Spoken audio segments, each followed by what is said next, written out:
Bienvenue dans la section de l'Akedat Yitzhak. La parashat Vaïra nous parle de l'Akedat Yitzhak qui revêt pour nous un des fondements de notre judaïsme, puisque nous savons qu'après l'Akedat Yitzhak, Akadosh Baruch Hu lie une alliance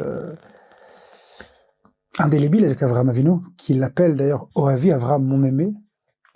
C'est suite à ce fait-là aussi que Akadosh Baruch Hu dira Ki ata yadati ki yireh Elokim ata, car maintenant je suis que tu me crains.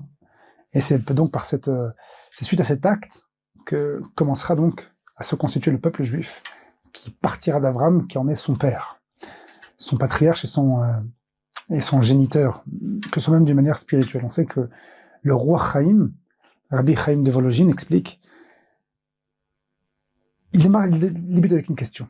Il demande, on a vu au sein de l'histoire, ô combien de juifs donnaient leur vie pour ne pas trahir leur foi en Dieu.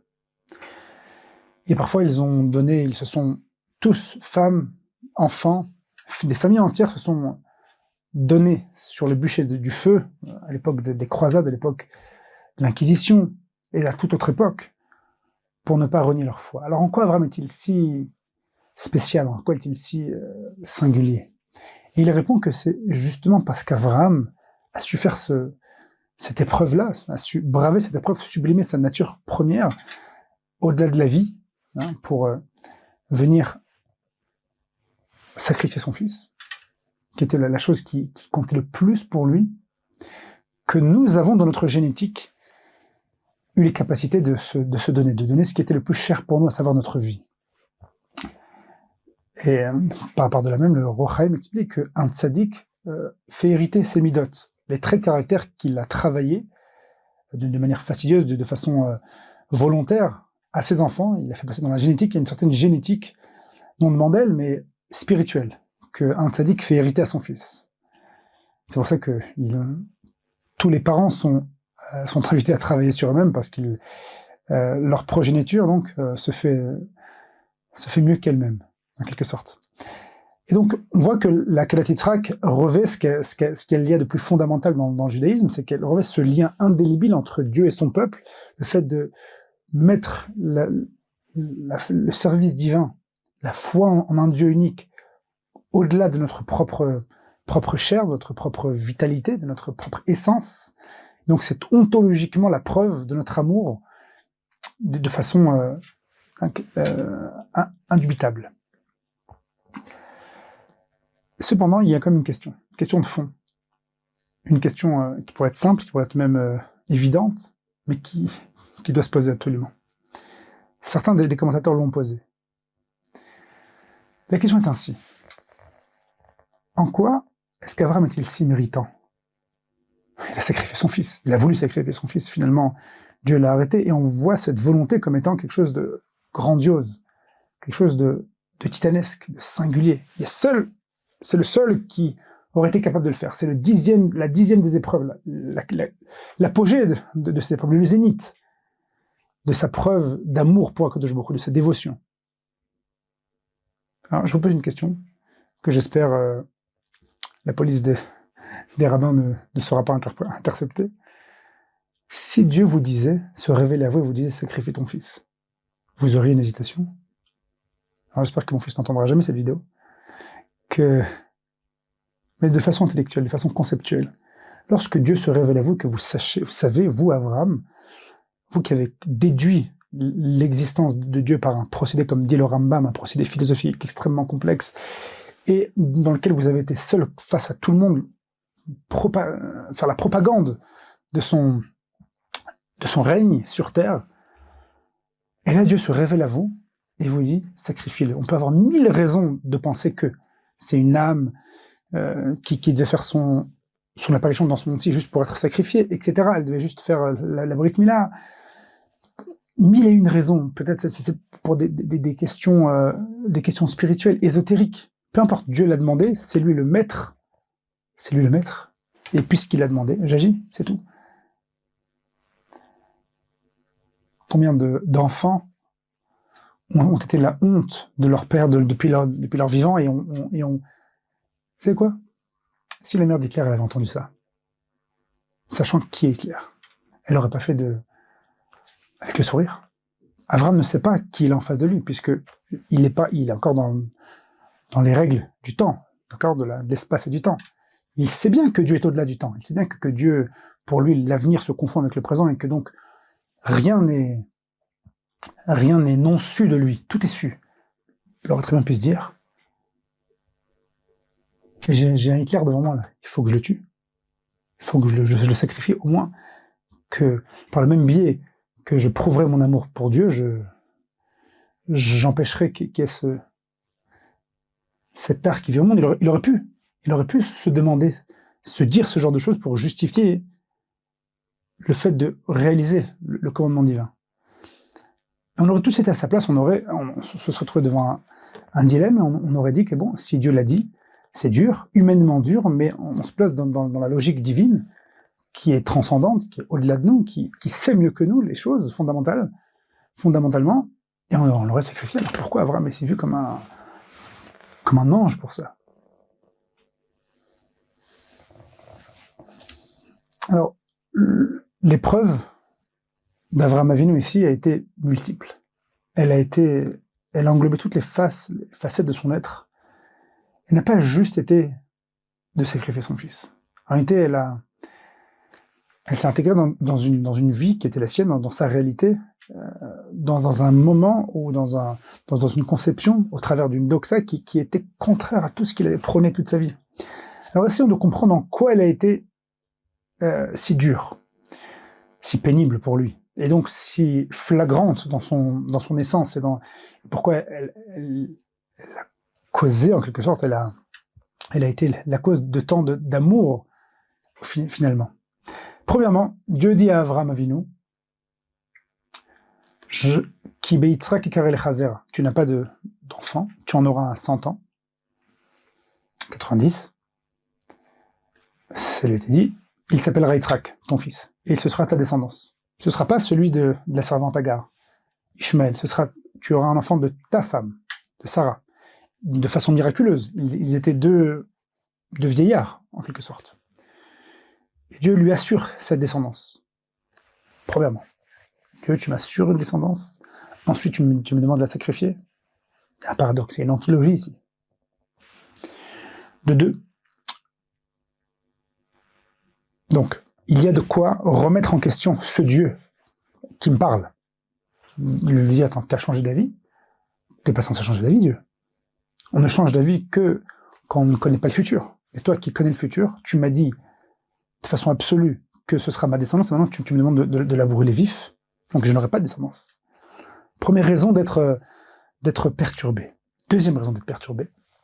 Avraham Avinu a compris, de par son cheminement intellectuel, de par son approche philosophique, que la notion de Olam Chesed Ibané, il a axé sur la mitzvah de Chesed, comme le rappelle, comme l'explique le rabbi Tzrak, le rabbi Tzadok HaKohen Milublin, parce qu'il a vu dans la bria, dans l'univers, un amour parfait. Et dans cet amour-là, il disait aux gens, il prônait, à l'époque du Moloch, et d'autres divinités, mais c'était ça, d'autres idolâtries, mais c'était ça, son fer de lance, ne sacrifiez pas vos enfants. À des gens qui les sacrifiaient, la Gemara en est remplie. Il y avait dans la Avodah Zarah 500 chapitres de Avodah Zarah dont il ne nous en reste que 10 aujourd'hui. C'est-à-dire, toute la mission de sa vie a été de dire aux gens, a été de combattre la Avodah Zarah et de dire aux gens ne sacrifiez pas vos enfants. C'est absolument absurde, abject, malsain, vil. Et là, on lui dit, mais toi, fais-en autant. Donc, c'est-à-dire que là, il n'avait plus à remettre en question Dieu, il en a se remettre en question lui. Ai-je bien compris le chemin de ma vie? Est-ce que j'emprunte la bonne voie? Il y a de quoi devenir, il y a de quoi se déstabiliser intérieurement. Avraham reste avec une intégrité. Vani betumie elech la Gemara nous dit que le Yetzara, donc le mauvais penchant, la Gemara dans Sanhedrin, a intercepté Avraham durant son voyage, car Dieu a fait en sorte de lui dire, comme dit le Ramban explique, Dieu n'a pas voulu que ce soit fait de façon par à coup, hein, de façon spontanée, subite, de sorte à ce qu'on aurait pu dire, bon, il est passé quelque chose par la tête, il a perdu la tête. vers la montagne où je t'indiquerai. Donc, on parle de 3 jours de marche. Dans ces 3 jours de marche, il cogite, il ressasse. Et dans cette cogitation, nous dit la Gemara que le Yetzer Hara, un ange céleste qui s'immisce au travers de sa réflexion et lui dit, mais tu es sûr? Regarde, Dieu t'a dit la veille que par cet enfant-là, tu auras progéniture. Et maintenant, il te demande de le sacrifier. Arrête, tu vas pas l'écouter quand même. Abraham, tu t'es battu toute ta vie, on t'a appelé Abraham Ivry, celui qui était de l'autre côté du Evernar, de l'autre côté du fleuve. Tout le monde est d'un côté, toi tu es de l'autre. Tu es seul contre tous. Et là, tu te fais honte, tu te ridiculises. Toute la raison pour laquelle tu t'es tant donné, tu as tant œuvré. Pourquoi? Pour rien. Finalement, c'est pour rien.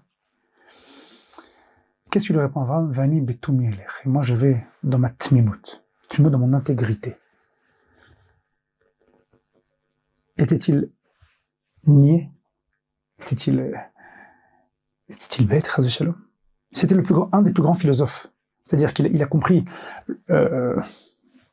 l'entropie du monde, lorsque le Midrash nous dit qu'il a saisi qu'au travers de la conception du monde, qu'il était prompt à la vision de l'homme, qu'il était prompt à la vie de l'homme, pardon, qu'il a jaugé toutes les statues, qu'il a vues au travers de l'Avodah Zarah, qui impliquait un certain pouvoir ésotérique, un certain pouvoir spirituel.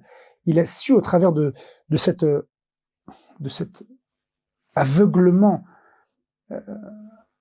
métaphysique, reconnaître le chemin de la vérité.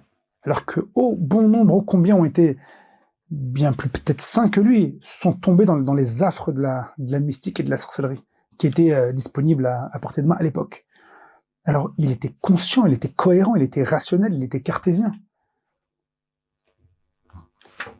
Comment peut-il dire je vais avec mon intégrité?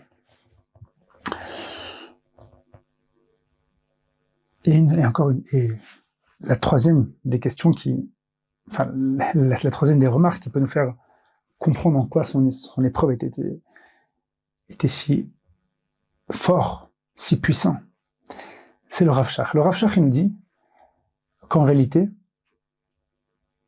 Abraham n'a jamais entendu Akadosh Baruch Hu de façon claire.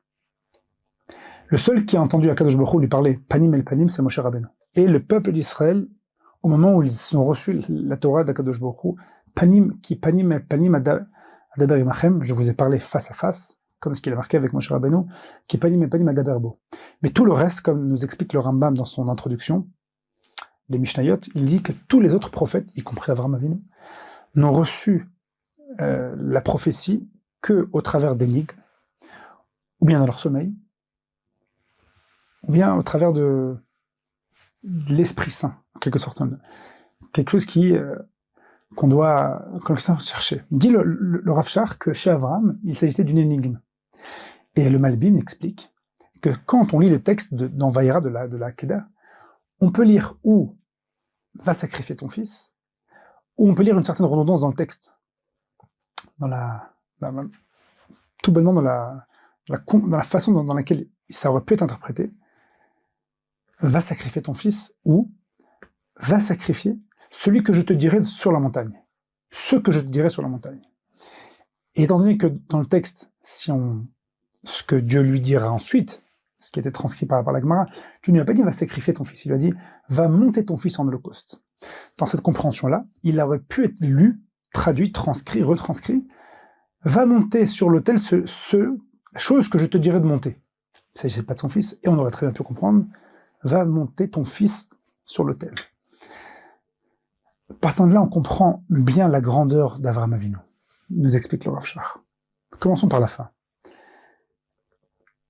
Il aurait très bien pu dire, mais moi, tu m'as dit que ce serait avec Yitzhak, par lequel j'aurais une descendance, donc c'est forcément l'autre compréhension. C'est forcément que tu m'as dit de me présenter devant le Har Moriah, la montagne sainte, et que tu m'indiqueras là-bas quoi sacrifier.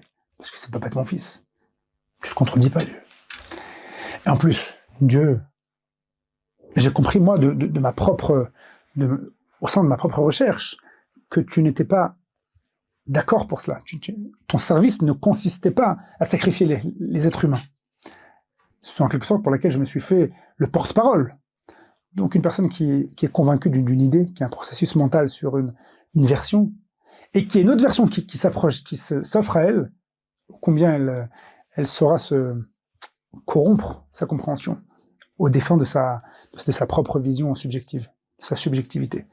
Eh bien, Avraham, malgré tout, a fait preuve d'une objectivité transcendante, une limpidité, une lucidité. Il a su lire dans l'épreuve, qui était pourtant subversif, il a su lire, c'est ton fils que je veux que tu montes dans l'autel. Alors c'est vrai que Dieu ne ment pas. Il n'a pas dit que je te sacrifie, il a dit que tu montes. L'épreuve était de le monter pour voir ce qu'il allait le faire, ce qu'il allait jusqu'au bout. Donc le Ramban explique qu'elle n'était pas pour Dieu l'épreuve, elle était pour Avraham. Car tant qu'Avraham n'avait pas sacrifié pour Dieu, ou n'avait pas fait le pas de vouloir sacrifier ce qui lui était le plus cher, alors il n'avait pas hissé Dieu au-delà de ce qui lui était le plus cher. En tout cas, ça pouvait être théorique, mais tant que la théorie n'avait pas, tant que l'acte, la réalité n'avait pas précédé l'acte, elle n'avait pas, c'était pas matérialisé, concrétisé, il ne serait pas lui-même ce dont il était capable. C'est pour ça qu'à la fin, Dieu lui dit Ki ata yadati, je sais maintenant que tu me crains. Le Ramban explique que c'est pas pour moi. Moi, je sais fondamentalement ce qui se passe à l'avenir. Je suis en hors du temps. C'est pour toi. Maintenant, tu sais que tu me crains. Toi qui as cherché toute ta vie à me craindre, maintenant tu le sais. Et je sais que tu le sais. Et je te dis que je sais que tu le sais. Donc, tu peux en être sûr que moi-même, j'admets, en quelque sorte, je mets un cachet d'estampe à ta crainte. Donc, tu as atteint le niveau le plus culminant pour toi, à tes yeux, grâce à moi. Chez Rashi, on voit qu'il dit je sais que tu me crains, donc j'ai de quoi dire au peuple pourquoi je t'aime tant. Encore une fois, on voit que c'était pas pour venir apprendre quelque chose à Dieu. Le Kliyakar aussi dira qu'il ne s'agit pas d'une temporalité. Ata yadati, maintenant j'ai su, sous-entendu qu'avant je ne savais pas. Et il en veut pour preuve. Il y a un autre passage qui dit Ve'ata Israël, ma Hashem Eloker Hashuel Bimcha. Il n'y a pas marqué que et maintenant Israël, qu'est-ce qu'Hachem te demande? Ce sous-entendu qu'Hachem te le demande maintenant, il ne te le demandait pas avant. Il a toujours demandé. C'est à comprendre comme voilà que tu crains Dieu. Alors ça a été la grande épreuve d'Avraham. Essayons de comprendre un tantinet plus comment il a réussi à avoir un tel niveau. Il a bien remarqué qu'un homme doit se demander toujours quand mes actes, mes vertus arriveront à ceux de mes maîtres, de mes pères, de mes patriarches. La principale des choses qui différencie et qui spécifie Avraham, l'Yitzhak ou de Yaakov, c'est le chesed, la bonté. Et les Baalei Marshava, les penseurs, les philosophes juifs, vous expliquent que ce n'est pas fortuit si la raison de sa réussite, de cette sublimation de toutes ces épreuves, la raison qui l'a conduit à la gloire et qui l'a conduit à être chéri de Dieu, vient de celui dont ce qui a été mis en avant par la Torah, c'est principalement sa bonté. Comme pour nous dire que c'est la bonté qui l'a amené à ça. C'est la bonté qui l'a amené à la vérité. C'est la bonté qui l'a amené à l'honnêteté. C'est la bonté qui l'a amené à savoir discerner que Dieu veut que je monte mon fils à l'autel et non ce que j'aurais voulu qu'il soit marqué, ce que j'aurais voulu entendre. Cette lucidité, cette limpidité vient de la bonté. Comment? C'est quoi la bonté? La bonté, c'est pas donner forcément à l'autre. On peut donner par pitié. On peut donner parce qu'on n'a pas envie d'être à sa place. On peut donner pour se susciter de la bracha, pour ne pas nous-mêmes être dans une telle situation. Et donc on dit à Dieu, regarde, je lui donne, ne me mets pas dans la même situation. Et enfin, on peut donner pour se faire honorer. C'est pas du chesed. Ça peut être de la rachamim, ça peut être du business, ça peut être du don ça peut être de la prise, ça peut être de la netila, comme dit le Rav Léo Dessler. La bonté, c'est lorsqu'il y a une abnégation de soi.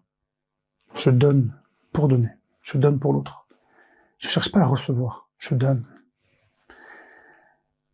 Je ne fais pas que dans mon don, il y ait une réception aussi. Il y ait quelque chose, un feedback. Et la preuve, c'est que lorsqu'Avraham Avinu a fait la Brit Mila, Dieu a sorti le soleil, nous explique le Midrash, de son enveloppe, énergétique en quelque sorte, qui fait qu'il y a eu une telle densité de chaleur qu'il n'y avait personne dans les contrées, dans la contrée dans laquelle Avram vivait, pour ne pas le déranger, avec son hospitalité qui était légendaire, voire systématique. Hachem, il voulait qu'Avram se repose. Et malgré tout, Kadosh Baruch Hu a fait quelque chose pour nous montrer, et pour lui montrer, et pour montrer au monde. Il a fait sortir, donc, il est venu faire Bikur Cholim, donc il est venu panser les plaies d'Avram Avinu, le rassurer, et il a sorti donc 3 passants, 3 nomades, quoi, dans cette chaleur torride, de ce désert aride. Et donc Avram est à ce moment-là en train de vivre une expérience divine transcendantale. Il est en train de vivre le moment le plus intense de sa vie, peut-être. Chose qui ne se reproduira peut-être pas forcément. Dieu ne lui parlait pas tous les jours. On voit qu'il y avait des absences de plusieurs dizaines d'années. Et encore une fois, lorsqu'il s'agissait d'un message, il s'agissait d'être parfois énigmatique. Là, il s'agissait pas d'un message, donc il s'agissait d'un bicours, en quelque sorte, d'une présence rassurante, qui devait faire ce pourquoi elle est venue, Bikur Cholim, donc penser en quelque sorte le malade, être avec lui à son chevet. Donc c'était quelque chose d'extrêmement jouissif et inimaginable. Et lorsque ces 3 nomades là sont en train de passer, il a vraiment dit à Hachem, je suis désolé, je peux pas rester. Quoi? Je peux pas rester. J'ai besoin de les aider, de leur offrir l'hospitalité. Pourtant, il est avec Dieu, il est en train de vivre ce que l'humain ne peut même pas espérer tant qu'il est corporel. Dieu a fait quelque chose de métaphysique pour s'incruster dans la réalité de façon à ce que ça ne bloque pas le libre arbitre, que ça puisse se ressentir, chose qui est de l'ordre du monde futur. Avram dit, sorry, je dois y aller, je dois aider. Donc on voit que son don, il est au-delà du recevoir. Il préfère donner que de recevoir. Et même si la réception est d'une réception pure, d'une pureté absolument immaculée, quelque chose de divin, tout simplement, qui est de l'ordre de l'essence divine. Avram dit, je dois y aller. Il est plus dans le don que dans la réception. Et lorsque quelqu'un est dans cette idée de la bonté, où il donne de façon désintéressée, de façon totale, de façon pure, sans attendre en retour, sans attendre la reconnaissance, sans attendre un quelconque honneur, un merci. Parce que, somme toute, là, ces 3 nomades, ils ne lui rendront jamais, en quelque sorte, l'équivalent jouissif de ce qu'il vient de perdre dans sa rencontre avec Dieu. Pourtant, c'est ce qu'il a fait. Il était plus Avram. Son don est que je donne, pas pour recevoir. Quelqu'un qui arrive à donner sans recevoir arrive à être honnête de façon limpide, de façon absolue, de façon impartiale, totalitaire. Son honnêteté, donc son honnêteté intellectuelle, son honnêteté évidemment, donc de fait, son honnêteté dans la parole, son honnêteté dans les actes, son intégrité, est sans faute, sans faille. Puisque somme toute, pourquoi on ment? Parce qu'on a peur pour notre amour-propre, on a peur pour nos richesses, pour nos biens, pour notre image. Mais quand on est dans l'annulation totale, on n'est que dans le don de l'autre, dans le don de soi pour l'autre. Il n'y a rien qui justifie qu'on ment, qu'on cache, qu'on transfigure, qu'on change. On est dans la vérité la plus absolue. Quand on est dans la vérité la plus absolue, à ce point-là, de façon si évidente et si c'est comment dire en hébreu, si chada, si pointu,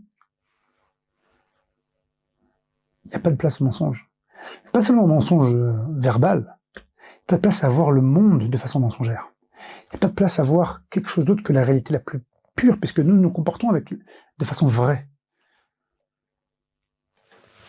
Et voilà pourquoi Avram a été appelé Avram Aovi, Avram celui que j'aime. Parce qu'il a su transcender tous ses bas instincts, tout son ça, son moi, son surmoi. Il a su faire il a su sublimer sa personne, une personne qui est pourtant l'archétype d'un humain normal. Mais il a su s'y hisser au niveau de l'ange, au niveau de concevoir la réalité, la vérité, par un travail qui a débuté en amont depuis qu'il est petit. Le Ramban et le Rambam discutent depuis quand Avram a-t-il connu et a-t-il reconnu le règne divin dans ce monde-ci. L'un dit 3 ans, l'un dit 40 ans, mais tout le monde s'accorde à dire qu'il a commencé à 3 ans. À 3 ans, l'enfant a commencé à discerner qu'il y a quelque chose au-delà. Qu'il y a quelque chose. Le monde n'a pas pu être créé tout seul, fruit du hasard, et donc il est forcément guidé et gouverné. Il y a un Avram comme ça qui va continuer durant toute sa vie à chercher Dieu par le système de la bonté, mais de la bonté vraie. Là, la bonté qui est fait que je me mets, moi, je ne cherche pas à recevoir, je donne. Eh bien, ça fait que il n'y a plus cette notion de confort, de combien je reçois, combien je. Il y a un don de l'autre. Avram devient un vecteur, un peu comme Moshe, comme tous les patriarches, comme tous les saints, ils sont le vecteur de la spiritualité, le vecteur de Dieu. Et quand je dis que tous les patriarches, c'est y compris Yitzhak, car à tort, on ne montre pas ô combien cette épreuve était une épreuve de couple, entre le père et son fils. En effet, le Midrash nous dit que Yitzhak, contrairement à ce qu'on peut penser, avait 37 ans, lorsque son père l'a ligoté sur l'autel. Alors, son père, il en avait 100 et quelques, 137, et lui, il en avait 37.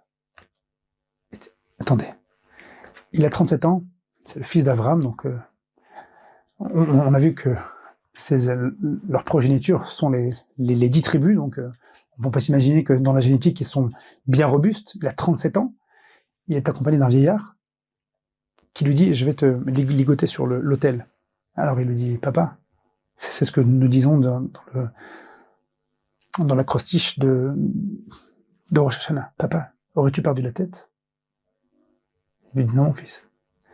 Il faut bien comprendre avec ce que le Rav Shach nous a expliqué, ce que le Malbim, etc. Avram ne lui dit pas « Dieu m'a dit clairement ». Il le sait d'ailleurs que Dieu ne parle pas clairement. Il aussi, il a une quelconque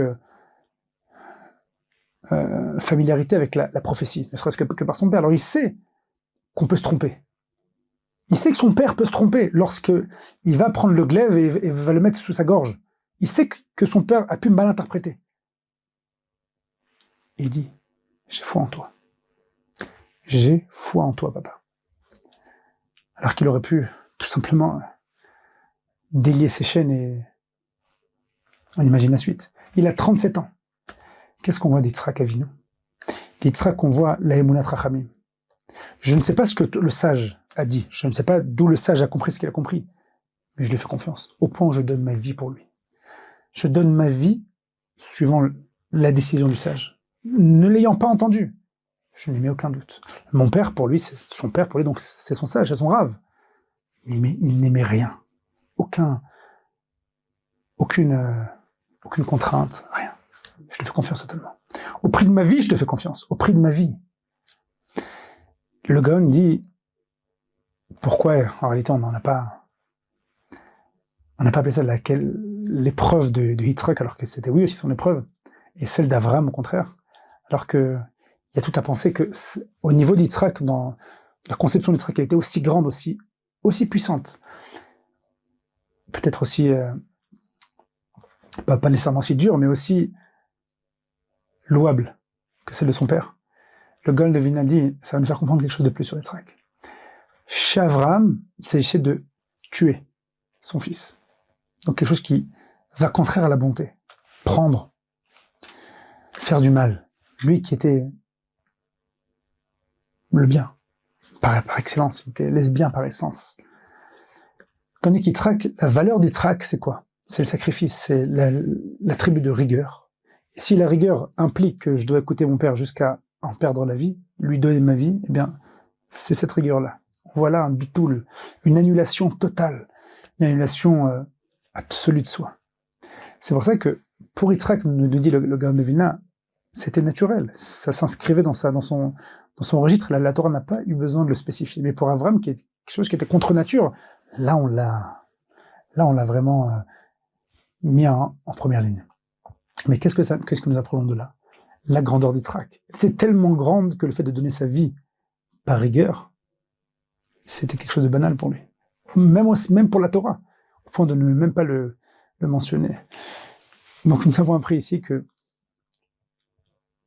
l'épreuve d'Avraham Avinu était d'être honnête, d'être limpide, au sein d'un jugement qui aurait pu être subversif, qui aurait pu être interprétable, et lui, il était louable du fait qu'il a su reconnaître la vérité, chose qui lui est venue de sa vertu propre, qu'il a tant travaillé, pour lequel il en a créé un idéal, la bonté. Quand on est bon, on est vraiment bon, on devient aussi honnête, nécessairement, automatiquement. Et chez Yitzhak Avinu, on apprend de là la foi dans les sages, la foi même si nous ne savons pas. Et il ratson qu'on sache dévoiler, parce qu'elles sont en nous maintenant, les attributs de nos pères, et servir Dieu en conséquence.